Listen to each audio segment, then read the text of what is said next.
কল্পনা দেবীর দুই মেয়ে ছিল, সীমা এবং রিমা। সীমা ছিল খুবই সংস্কারী এবং সাদাসিধে, আর অন্যদিকে রিমা ছিল খুবই মডার্ন, চালাক চতুর একজন মেয়ে। সে সবসময় তার চালাকি বুদ্ধি ব্যবহার করত। একদিকে সীমার কলেজের পড়াশোনা শেষ হয়ে যাওয়ায় তার মা তার জন্য পাত্রের সন্ধান করছে, আর অন্যদিকে তার ছোট বোন রিমা এখনো কলেজে পড়াশোনা করছে। একদিন কল্পনা দেবী সীমাকে বলে, সীমা শোন না, তোর সঙ্গে একটা কথা আছে। আসলে আমি অন্য একটা ঘটক মশাইকে তোর ফটো দিয়ে এসেছিলাম, আর ওই ঘটক মশাইটা আমাকে ফোন করেছিল, বলছিল যে কালকে নাকি আমাদের বাড়িতে পাত্রপক্ষ দেখতে আসবে। পাত্রপক্ষ দেখতে আসবে? এটা আবার নতুন কথা কি? আমি তো জানতাম তুমি এই কথাটাই বলবে, কারণ কালকেই তো আমি তোমার সব কথাই শুনতে পেয়েছি। কালকে তুই আমার সব কথা আড়াল থেকে শুনেছিলিস ঠিকই, কিন্তু এই কান পাতার অভ্যাসটা তো তোর ছিল না, এটা তো রিমার ছিল। আর এই অভ্যাসটা রিমার কাছ থেকে এসেছে, তাই না? রিমা, তুই আমার সব কথা শুনে তোর দিদিকে গিয়ে বলেছিস, তাই তো? মা, তোমার এরকম ফালতু কথা শোনার ইচ্ছা আমার নেই, আর তোমার এরকম ফালতু কথার উত্তর দেওয়ারও আমার কাছে টাইম নেই। আমার কলেজে যেতে দেরি হয়ে যাচ্ছে, আর আমি কিছু শুনিনি। যা শুনেছে তোমার বড় মেয়েই শুনেছে। এরকম কান পাতার কথা আমি তো আরো শুনেছি, তাই জন্য আমি তোকেই সন্দেহ করছি, কারণ আমি জানি এই কান পাতা অভ্যাস তোরই আছে, আর আমি এটা নিশ্চিত হয়ে বলতে পারি যে আমার সব কথা তুই শুনেছিস। হ্যাঁ, তাই আমি শুনেছি। আসলে মা, কি বলতো, আমি দেখতে চাইছি তুমি দিদিকে বেশি ভালোবাসো নাকি আমাকে। আমি জানি তুমি দিদির বিয়েতে অনেক অনেক টাকা খরচা করে ফেলবে, আর তারপর আমার বিয়ের জন্য একটা টাকাও তোমাদের কাছে থাকবে না। সেই কারণেই তোমার কথাতে আমাকে কান পাততে হয়েছিল। কি আজব মানুষ রে তুই! তোর মতো মেয়েকে জন্ম দেওয়াটাই ভুল হয়েছে। তুই তোর নিজের দিদির উপর হিংসা করছিস। আর শোন, আমি চাই তোর দিদি আর তুই যেখানেই যাস না কেন যাতে ভালো থাকিস।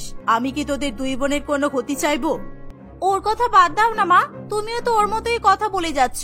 তুমি তো জানো ও কেমন উল্টোপাল্টা কথা বলে। এখন এসব বাদ দাও। আচ্ছা বলো, কালকে তাহলে পাত্রপক্ষ কখন দেখতে আসবে আমাকে? আমার মনে হয় সন্ধ্যাবেলা দেখতে আসবে। তুই কিন্তু ওনাদের জন্য চা জল খাবারের ব্যবস্থা করে রাখবি নিজের হাতে, আর হ্যাঁ, অনেক সুন্দর করে বানাবি। একবার তোর হাতের খাবার খেয়ে যেন ওনারা তোকে পছন্দ করে ফেলে, কেমন? মা, যখনই আমাকে পাত্রপক্ষ দেখতে আসে তখনই তো আমি সবার জন্য সুন্দর করেই খাবার বানাই, কিন্তু জানি না আমার বদলে সবাই রিমাকেই কেন পছন্দ করে। যাই হোক, এখন বাদ দাও, কারণ আমি তোর থেকে অনেক বেশি দেখতে সুন্দর আর মডার্ন। তোর মতো আমি মূর্খ নই, তাই সকলেই তোকে ছেড়ে আমাকেই পছন্দ করে। এই বলে রিমা কলেজে চলে যায়। রিমার এরকম অভ্যাসের কারণে কল্পনা দেবী তাকে অনেক বকাঝকা করত, কিন্তু তারপরও রিমা শোধরাতো না। এরকম ভাবে দেখতে দেখতে সেই দিনটা কেটে যায়। পরের দিন সন্ধ্যাবেলা সীমাকে দেখতে সৌরভ এবং তার মা সোনালী দেবী আসে। সীমা, চাটা নিয়ে আয় তো মা। মায়ের কথা মতো সীমা এবং রিমা দুই বোনই তাদের সামনে আসে। সীমা সৌরভ এবং সোনালী দেবীকে চা জলখাবার খেতে দেয়। সীমার ভালো ব্যবহার এবং সংস্কার দেখে সোনালী দেবীর তাকে পছন্দ হয়ে যায়। কিছুক্ষণ চুপ থাকার পর সোনালী দেবী বলে, বাহ, আপনার বড় মেয়েকে আমার পছন্দ হয়েছে। আমি আপনার বড় মেয়ে সীমাকে আমার বাড়ির বৌমা করতে চাই। সোনালী দেবীর মুখে এই কথা শুনে রিমা মনে মনে ভাবে, ওয়াও, ছেলেটা কি কত সুন্দর, হ্যান্ডসাম দেখতে। আর এরা আমাকে পছন্দ করলো না কেন? আমি এত মডার্ন, এত সুন্দর দেখতে, আমাকে পছন্দ না করে এরা এই মূর্খটাকে পছন্দ করলো। এটা তো ভাবতেই আমার অবাক লাগছে। আমার তো মনে হয়েছিল এরা আমাকেই পছন্দ করবে। তোর ভালো লাগে না। মা ইচ্ছা করে এত সুন্দর ছেলের সঙ্গে দিদির বিয়ে দিতে চাইছে, কিন্তু আমিও দেখবো দিদির ঘর সংসার কিভাবে হয়। মনে মনে এসব ভাবতে ভাবতে রিমা সেখান থেকে চলে যায়। আর তখনই দুই পক্ষ কথাবার্তা বলার পর একটা বিয়ের ডেট ফাইনাল করে। সৌরভ এবং তার মা সেখান থেকে চলে যাওয়ার পর রিমা তার দিদির বিয়ে ঠিক হয়ে যাওয়ার খবর পায়। দিদির বিয়ে ঠিক হয়ে গেছে শুনে রিমা খুশি হওয়ার থেকে বেশি অনেক অনেক রাগ করে এবং মনে মনে তার দিদিকে নিয়ে খুবই হিংসা করতে থাকে। আমি কখনোই ভাবিনি আমার দিদিটা এরকম হবে।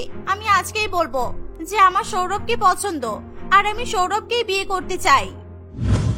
এইসবই ভাবনা চিন্তা করতে করতে রিমা বেশ কিছুদিন কাটিয়ে দেয়। একদিন রিমা হঠাৎ করে তার দিদিকে বলে, দিদি, জানিস তো জামাইবাবুকে দেখতে অনেক সুন্দর। যদি আমিও একটা ওরকম হ্যান্ডসাম বর পেয়ে যেতাম তাহলে আমি তোর থেকে বেশি খুশি হতাম। তুই কি বলতে চাইছিস রিমা? ও আচ্ছা, তার মানে তোর জামাইবাবুকে তোর পছন্দ, তাই তো? কিন্তু তোর জামাইবাবুর মতো ছেলে তো আর একটাও নেই। আর আমারও তোর জামাইবাবুকে অনেক পছন্দ হয়েছে। হ্যাঁ, সে তো জানি, একটাও নেই, আর তাই জন্যই তো ওই একটাকেই আমার চাই। শোন দিদি, তোর কাছ থেকে তোর বরকে আমি কেড়েই ছাড়বো। সে তুই আমাকে চাই বলিস না কেন, কারণ তুই আমার পছন্দের মানুষকে আমার কাছ থেকে কেড়ে নিয়েছিস। রিমা, তুই কি বলছিস এসব? আমি তোর কথা কিছুই বুঝতে পারছি না। তুই যদি একটু ভালো করে বলতিস তাহলে আমি তোর কথা বুঝতে পারতাম। তোর জামাইবাবুকে তো সকলেরই পছন্দ, কারণ ওকে দেখতে সত্যি অনেক সুন্দর। সীমা কোনোভাবেই তার ছোট বোনের কথার অর্থগুলো বুঝতে পারে না। আর অন্যদিকে রিমা তার জামাইবাবুকে কেড়ে নেওয়ার প্ল্যান করতে থাকে। এভাবেই দেখতে দেখতে বেশ কয়েক মাস কেটে যায়। কিছু মাস পর সীমা এবং সৌরভের বিয়ে হয়ে যায়। বিয়ের পর একদিন রিমা তার দিদির কাছে গিয়ে বলে, দিদি, আমি কিন্তু কলেজে ছুটি পেয়ে তোর কাছে চলে এসেছি, আর আমি ভেবেই নিয়েছি তোর কাছে কিন্তু আমি এখন 1 মাস থাকবো। ঠিক আছে রে বোন, তোর যতদিন ইচ্ছে তুই ততদিন থাকতে পারিস। আমি আবার তোকে বারণ করতে যাব কেন? এটা যেমন আমারও বাড়ি, তেমন তো তোরও বাড়ি। সীমার মনে কোনো হিংসা ছিল না, এই কারণে সে তার বোন রিমাকে থাকার জন্য অনুমতি দিয়ে দেয়। সীমার শাশুড়ি মা সোনালী দেবী সীমাকে অনেক ভালোবাসতো, কারণ তাকে এখন আর কোনো কাজই করতে হয় না। বাড়ির সব কাজ সীমা একাই করত। এরকম ভাবে দেখতে দেখতে কিছুদিন কাটে। একদিন সোনালী দেবী সীমাকে বলে, বৌমা, তুমি কিন্তু তোমার বোনটাকে একটু চোখে চোখে রেখো। দেখো, আমি কিন্তু তোমার বোনকে অনেকবার দেখেছি। ও লুকিয়ে লুকিয়ে সৌরভকে দেখে, আর সৌরভের রুমেও যায়। আমি বললেই হয়তো তোমার বা তোমার বোনের খারাপ লাগতে পারে। আমি এই কারণেই শুধু তোমাকে বলছি, যাতে তুমি তোমার বোনকে একটু সাবধানে রাখো। আপনি যেমনটা ভাবছেন ওরকম কিছুই হবে না মা, কারণ আমি আমার বোনকে খুব ভালো করেই জানি। আমার বোন অনেক ভালো। তাছাড়া ও তো জানি ওটাও জামাইবাবু হয়, আর জামাইবাবু আর শালীর মধ্যে এরকম ছোটখাটো ব্যাপার তো সব জায়গাতেই লক্ষ্য করা যায়। সে তো ঠিক আছে বৌমা, কিন্তু তোমার বোন মডার্ন আর সবসময় আমার সৌরভের গায়ে গায়ে করে, ওরকম কিন্তু আমার একদমই পছন্দ নয়। তুমি তোমার বোনকে একটু হলেও বারণ করবে। এই বলে সোনালী দেবী সেখান থেকে চলে যায়। শাশুড়ি মায়ের কথাতেই সীমার অনেকটা খারাপ লাগে। তাই সীমা রান্নাঘরের কাজ মিটিয়ে রিমার কাছে গিয়ে বলে, রিমা, আমি বলছিলাম কি, বাড়িতে তো মা একাই আছে, আর তুইও আমার কাছে চলে এসেছিস। তাহলে মায়ের কিছু হলে কিভাবে জানবো বলতো? আমি বলতে চাইছি, এবার তুই একবার মায়ের সঙ্গে গিয়ে দেখা করে আয়। অনেকদিন হলো তুই বাড়িতে যাসনি, মায়ের কোনো খবরও পাচ্ছি না। জানা, তুই একবার মায়ের সঙ্গে দেখা করে আয় না। দিদি, তুই তো সোজাসুজি বলতেই পারিস, আমার বাড়ি থেকে চলে যা। এরকম ভাবে বলার কি আছে? আমি জানি তুই আমাকে তাড়িয়ে দিতে চাইছিস। আমি তোর বরের সঙ্গে একটু মজা করি বলে তোর হিংসা হচ্ছে, তাই না দিদি? তুই আমাকে ভুল ভাবছিস বোন। তুই যা করছিস সেটা হয়তো আমি কিছু ভাবছি না, কিন্তু আমার শাশুড়ি মা, উনি তো এসব কিছু দেখতেই পারেন না, তাই জন্য তোকে বারণ করতে বলেছিল। আমি জানি তোর শাশুড়ি মা অনেক আগেকার যুগের মানুষ, এই জন্য তোর শাশুড়ি মা এসব কিছু দেখতে পারে না। কিন্তু জামাইবাবু তো আমার মতো মডার্ন মেয়েকে পছন্দ করে। আমাকে তো বলছিল জামাইবাবু নাকি শুধুমাত্র নিজের মায়ের জন্যই তোকে বিয়ে করেছে। রিমার মুখে এমন কথা শুনি সীমার খুবই খারাপ লাগে, কিন্তু তা সত্ত্বেও সে কিছু বলতে পারে না। দেখতে দেখতে আরো কিছুদিন কাটে। একদিন সীমা এবং সৌরভ যখন ঘুমাচ্ছিল, তখন তাদের ঘরে রিমা এসে দরজায় ঠকঠক করে আওয়াজ করতে থাকে। কি ব্যাপার, এত রাত্রিবেলা আবার কে আসলো? এই সৌরভ, তুমি একটু উঠে গিয়ে দেখো না। সৌরভ তাড়াতাড়ি করে উঠে গিয়ে দরজাটা খোলে। জামাইবাবু, আমার না একা একা ঘুমাতে খুব ভয় করছে। আসলে আমি তো সবসময় মায়ের কাছে ঘুমাতাম, আর এখানে এসে একা একা ঘুমাতে আমার খুব ভয় করে। তুমি অন্য রুমে চলে যাও না প্লিজ, আমি আর দিদি আজকে এই রুমে ঘুমাই। আচ্ছা ঠিক আছে, তুমি তোমার দিদির কাছে শুয়ে পড়ো। এই বলে সৌরভ রিমার ঘরে চলে যায়। আসলে এটা ছিল শুধুমাত্র রিমার একটা প্ল্যানিং। রিমা সীমার সঙ্গে সৌরভকে ঘুমাতে দেবে না বলে এই প্ল্যানটা করেছিল, আর এই প্ল্যানে সে সাকসেসফুলও হয়ে যায়। ঠিক এমন ভাবে সৌরভ এবং সীমাকে আলাদা করে রাখতো রিমা। রিমার এসব চালবাজি তার দিদি কিছুই বুঝে উঠতে পারছিল না। সে সবসময় তার বোনকে সাদাসিধে সরল বলেই মনে করত। এমনই একদিন, জামাইবাবু, তুমি তো এখন অফিসে যাবে, তুমি কি একটু আমাকে তোমার গাড়ি করে নিয়ে যাবে? আসলে আমারও না একটা কাজ আছে, আমি আমার একটা বন্ধুর বাড়িতে যাব। চলো না, আমরা দুজনে তাহলে একসঙ্গে যাই। রিমার কথাতে সৌরভও রাজি হয়ে যায়, কিন্তু রিমার কথা শুনে সোনালী দেবীর খুবই রাগ হয়, তবুও সে রিমাকে কিছু বলতে পারে না। রিমা সৌরভের সঙ্গে গাড়িতে করে চলে যায়। সেদিন রিমা বিভিন্নভাবে সৌরভের মন জয় করার চেষ্টা করতে থাকে।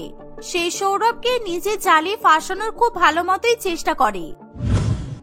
এভাবেই দেখতে দেখতে কিছুদিনের মধ্যেই সৌরভ খুব ভালো মতোই রিমার জালে ফেসে যায়।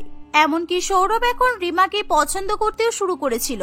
শুধু তাই নয়, সৌরভ এখন রিমাকে বিয়ে করতেও চায়। রিমা, আমি আর দেরি করতে চাই না, চলো আজকে দুজন মিলে বিয়ে করে নেব আর সোজা বাড়িতে চলে যাব। তোমার দিদিকে তো আমার একদমই ভালো লাগে না, এরকম মূর্খের মতো থাকে। আমি আমার বন্ধুদের সামনে সবসময় তোমার দিদির কারণে অপমান হয়। ঠিকই বলেছো, আমিও তো এটাই ভাবছিলাম। আমার দিদিকে যে তোমার কিভাবে পছন্দ হলো, আমি তো সামনে দাঁড়িয়েও ছিলাম। আমার মতো সুন্দরী মডার্ন মেয়েকে দেখেও তুমি আমার দিদিকে পছন্দ করলে, তখন তো আমার ভীষণ রাগ হয়েছিল জানো। রাগ তো আমারও হয়েছিল আমার মায়ের উপর, কিন্তু তোমাকে তো আমি কিছুতেই বলতে পারছিলাম না, সেই জন্যই বাধ্য হয়ে তোমার দিদিকে বিয়ে করতে হলো। আমার তো বরাবর ইচ্ছা ছিল তোমাকে বিয়ে করার, কিন্তু আজ সেই ইচ্ছাটা আমি পূরণ করতে চাই।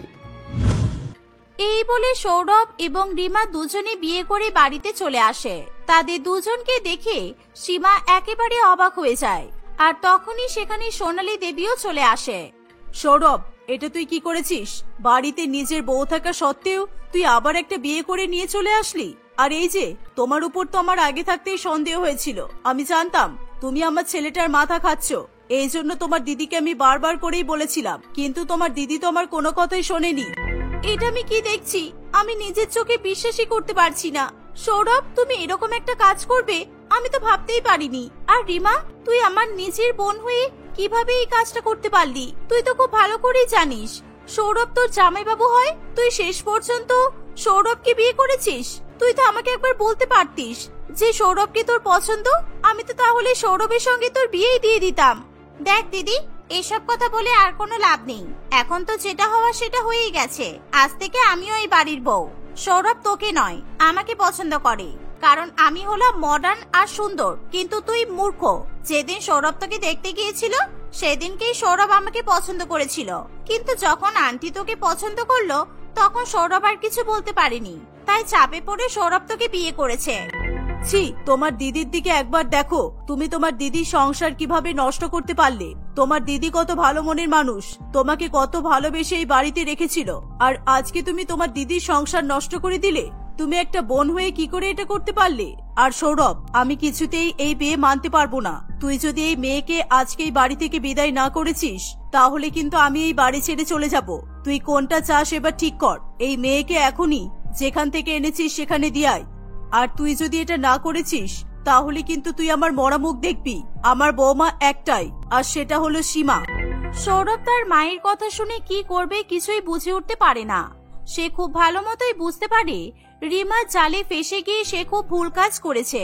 শেষ পর্যন্ত সৌরভ তার মায়ের কথা মানতে বাধ্য হয়। সৌরভ রিমাকে তার নিজের বাড়িতে দিয়ে আসে। কিছুদিনের মধ্যে রিমা এবং সৌরভের ডিভোর্সও হয়ে যায়। এমনকি রিমাকে তার বাবা মা তাদের বাড়ি থেকেও তাড়িয়ে দেয়। রিমা অন্য শহরে গিয়ে একা একাই থাকতে শুরু করে। এভাবে সেদিনের পর থেকে সীমা এবং সৌরভ আবার আগের মতো হাসি খুশি সংসার করতে থাকে।